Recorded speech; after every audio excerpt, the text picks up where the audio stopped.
नाज़रीन दादू खां मूंखे ख़बर ॾियूं त उमेर रुबाब चांडियो जे 3 घर भातियुनि जे क़त्ल वारे मामले बाबति ॿुधायूं त जवाबदार पारां दरख़्वास्त दाख़िल कई वई आहे। अवांखे ॿुधायूं त उमेर रुबाब चांडियो जे वकील सालेहुद्दीन पवर जे जूनियर अब्दुल रशीद ख़िलाफ़ दरख़्वास्त दाख़िल कई वई आहे। केस में नामज़द जवाबदार बुरहान खान चांडियो पारां उमेर रुबाब जे वकील ख़िलाफ़ दरख़्वास्त दाख़िल कराई वई आहे। दरख़्वास्त में मौक़िफ़ अख़्तियार कयो वियो आहे त फ़रियादी उमेर रुबाब जे जूनियर वकील जज जी बदिली जी अॻकथी कई आहे।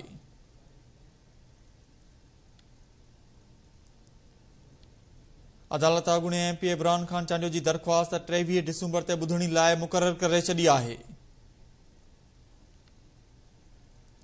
उमेर रुबाब चांडियो चयो आहे त बुरहान चांडियो जी दरख़्वास्त बेबुनियाद आहे। असांजे वकील अहिड़ो बयान नाहे ॾिनो। जवाबदार धुर केस ते असरअंदाज थियण लाइ कूड़ियूं दरख़्वास्तूं ॾेई रहिया आहिनि। इन हवाले सां लाइन ते मौजूद आहे दादू खां निज़ाम शेख। जी निज़ाम तफ़सीली जो। जी बिल्कुल उमेर रुबाब चांडियो जे 3 घर भातियुनि जे क़त्ल केस वारे मामले में केस में नामज़द अॻूणे MPA बुरहान खान चांडियो उमेर रुबाब जे वकील सलाहुद्दीन पंवर जे जूनियर वकील अब्दुल रशीद ख़िलाफ़ दरख़्वास्त दाख़िल कराए छॾी आहे।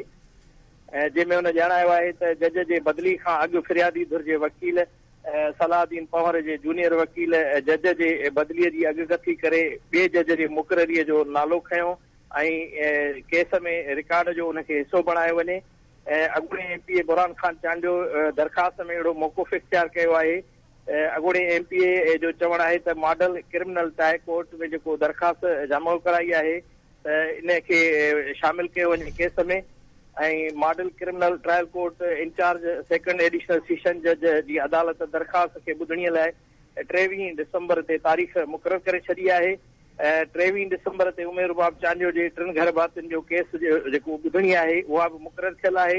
इन समय असांजो राब्तो थियो आहे उमेर रुबाब चांडियो सां त हुन ॿुधायो त दरख़्वास्त खे हुन कूड़ो करार ॾिनो आहे त असांजे अहिड़ी वकील का बि ॻाल्हि नाहे कई। जवाबदार केस खे डिले कराइण ऐं प्रेशर विझण लाइ कूड़ियूं दरख़्वास्तूं कनि पिया ऐं असां जवाबदारनि जी कूड़ी वावेला ऐं ड्रामनि खां नथा डिॼूं। खेनि सज़ा ॾियण ताईं जदोजहद जारी रहंदी।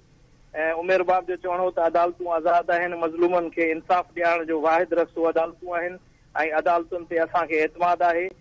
इन ॾिस में बुरहान खान चांडियो सां असांजो राब्तो थियो आहे त हुनजो चवणु आहे त असांखे मुखालफ़नि जे चवण ते केस में फासायो वियो। कूड़े केस में असांखे अदालतुनि मां इंसाफ़ जी उमेद आहे। हुनजे करे 5 सालनि खां अदालतुनि में अचूं था ऐं हुन दरख़्वास्त में इहो बि ॼाणायो आहे त फ़रियादी जजनि जे बदिलनि बाबति प्रेस कॉन्फ्रेंसूं कनि था ऐं अॻुवाट जजनि जा नाला खणनि था त उहे मुक़रर थींदा त इहो जेको आहे इन मामले खे कोर्ट जो हिसो बणायो वञे त हिननि खे अॻुवाट कीअं ख़बर पए इहो असरअंदाज थियण जी कोशिशि कनि था।